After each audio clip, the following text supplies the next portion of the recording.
في 17 من مارس الماضي افتتح مستشفى الشيخ خليفة بن زايد آل نهيان في الدار البيضاء بالمملكة المغربية من طرف العاهل المغربي جلالة الملك محمد السادس وولي عهد إمارة أبو ظبي صاحب السمو محمد بن زايد آل نهيان، ليكون باكورة التعاون الإماراتي المغربي والمنشأ من طرف هيئة خليفة بن زايد للأعمال الخيرية.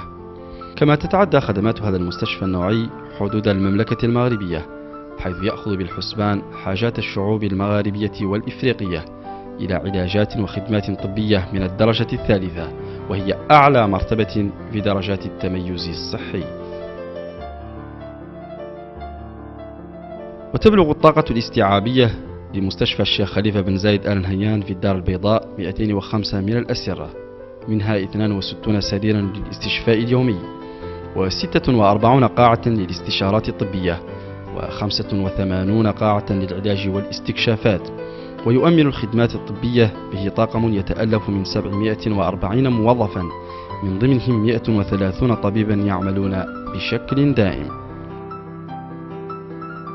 ويتوزع المستشفى على عدة أقطاب متميزة، هي قسم أمراض القلب والشرايين، ويضم مركزا للفحوصات الخاصة بأمراض القلب والشرايين، وقاعتين لأمراض القلب التدخلية، وقاعتين للعمليات، و14 سريرا للعناية المركزة، و5 أسرة للإنعاش. Tous les moyens de surveillance à même de traiter un malade grave ou un malade de chirurgie lourde. Alors au service à l'hôpital ici, nous en avons 17 de chambres comme ça. 5 font partie de la chirurgie cardiovasculaire et les 12 autres sont des chambres de la réanimation, ce qu'on appelle communément la réanimation polyvalente.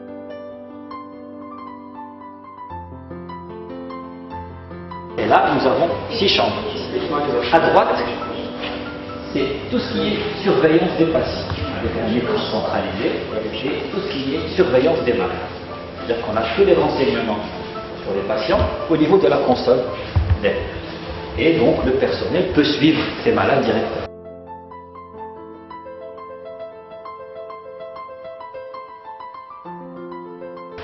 Ça, c'est après, quand le malade se réveille. Vous voulez qu'on passe maintenant ou c'est les salles et après? Non, expliquez-nous ici tout, après on va faire le montage, d'accord. Bon, on va aller voir, faire visiter la salle de réveil.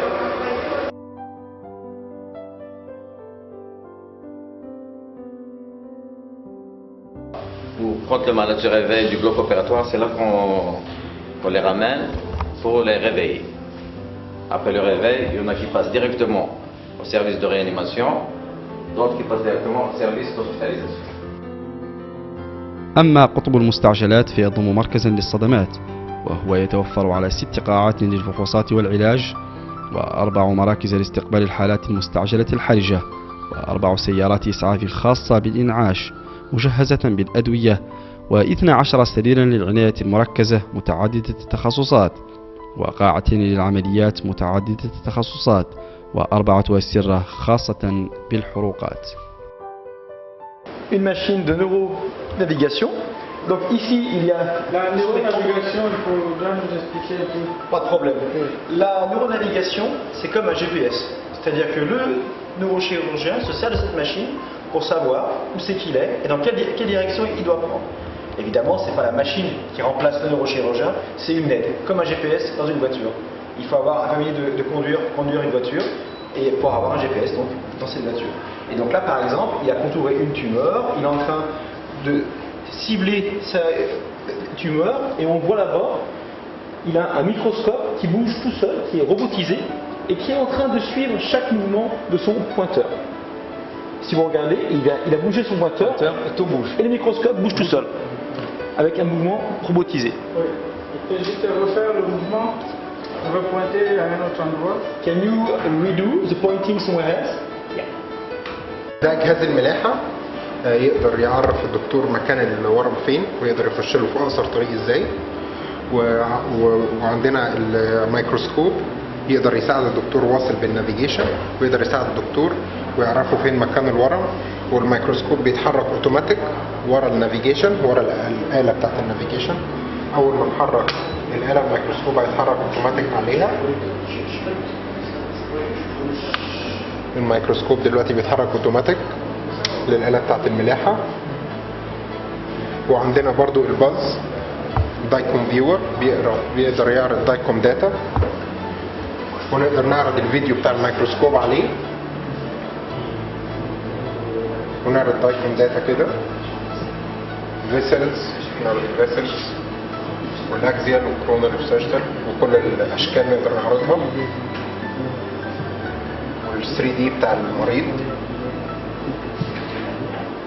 والاوعية الدموية كلها.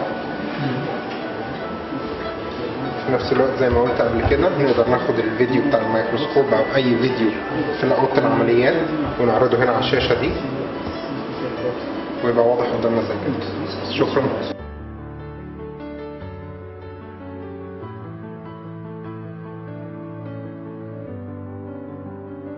De la vessie, d'accord. Donc l'intervention il consiste à quoi? À enlever et la prostate et la vessie et refabriquer une néo-vessie, une nouvelle vessie. Et comment on fabrique cette nouvelle vessie? On l'a fait à base d'un bout d'intestin qui est refait, une réfection, d'accord. Et on refait une nouvelle vessie. Donc là l'intervention est sur la fin. Malheureusement vous ne voyez pas grand chose. Là ce que vous voyez ici en bleu, là le petit, là, vous le voyez, ça en bleu et en bleu ici, ça c'est ce qu'on appelle des sondes urétérales qui sont dans l'urètre et qui vont dans la nouvelle vessie et qui sortent à l'extérieur, qui vont rester dans pas longtemps et qui vont être enlevées après. D'accord, c'est une intervention qui est complexe et qui dure dans le temps. Voilà, donc c'est ça l'efficacité. Et là, comme on voit cette image-là, c'est grâce à ce cielitique. Le cielitique qui est là-bas, qui éclaire le chirurgien, et il y a une caméra qui est intégrée. La caméra intégrée là-bas, c'est celle qui donne des images ici. Donc ça c'est pour les gens qui suivent l'intervention, quand ces interventions qui sont profondes, on ne peut pas les suivre, ou bien pour les gens qui viennent des internes, qui sont en formation, qui veulent apprendre des gestes et voir un peu ce que fait le chirurgien, tranquillement.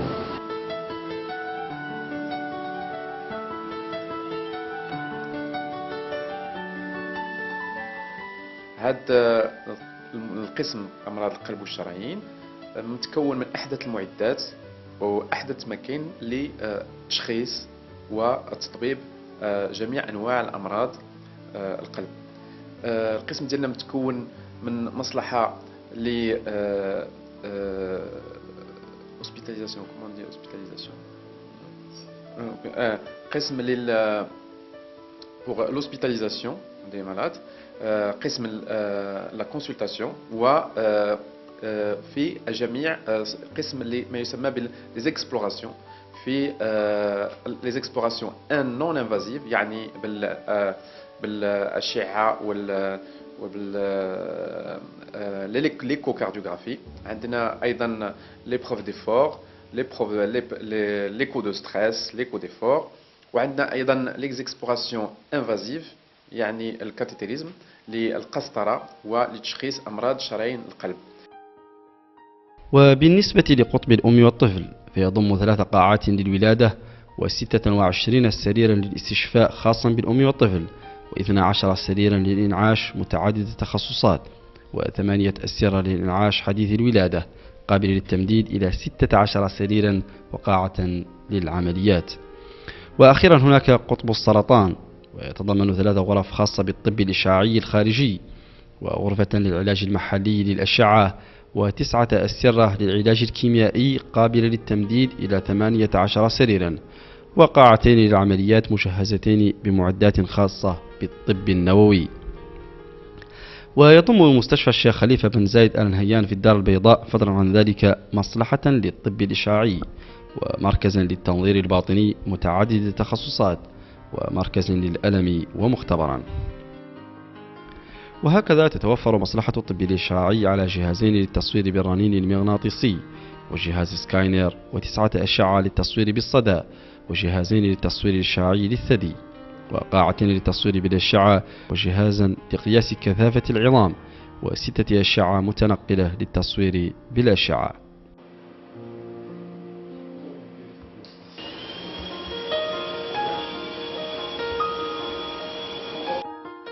هذا الجناح في مستشفى قسم أشعة كيحتوي على عدد من الآلات كرنين مغناطيسي وسكانير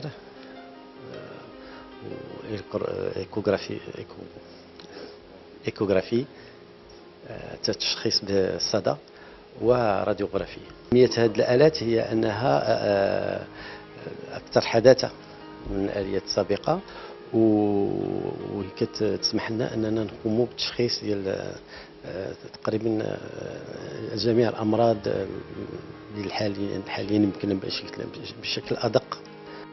ويشتمل مركز التنظير الباطني متعدد التخصصات على 4 قاعات موزعة ما بين أمراض الجهاز الهضمي وأمراض المسالك البولية وأمراض التنفس وأمراض النساء والتشريح المرضي.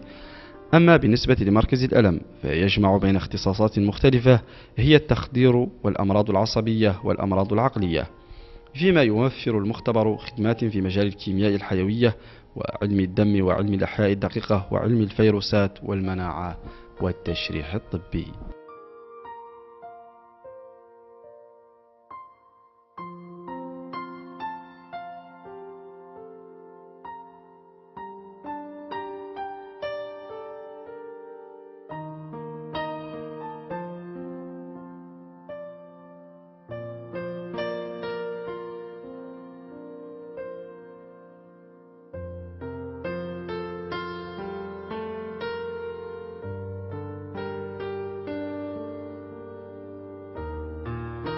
أنا بديت العمل في هذا القسم اللي هو جراحة الأسنان. قسم مجهز بالأجهزة اللي هي من الدرجة العالية دو أوت غام.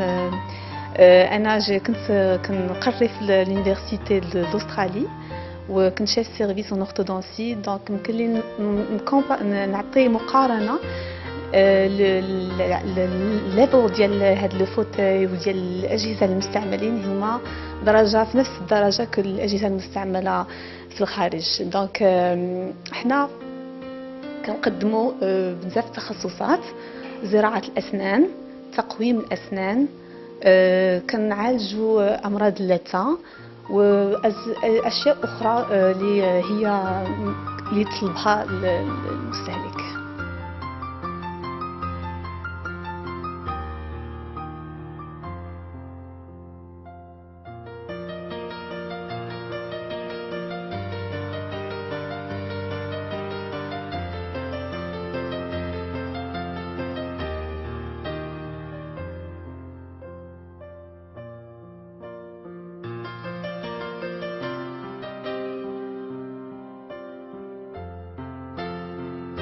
أحسن وأفضل الخدمات الصحية تلك التي يسعى إليها القائمون على مستشفى الشيخ خليفة بن زايد آل نهيان هنا في مدينة الدار البيضاء في المملكة المغربية، عن طريق مزج ثنائية رفع الخدمات الصحية وخفض التكاليف المادية.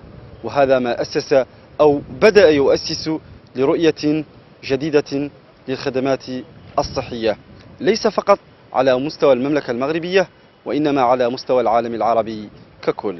الخليل والزبير، قناة شنقيط، مدينة الدار البيضاء، المملكة المغربية.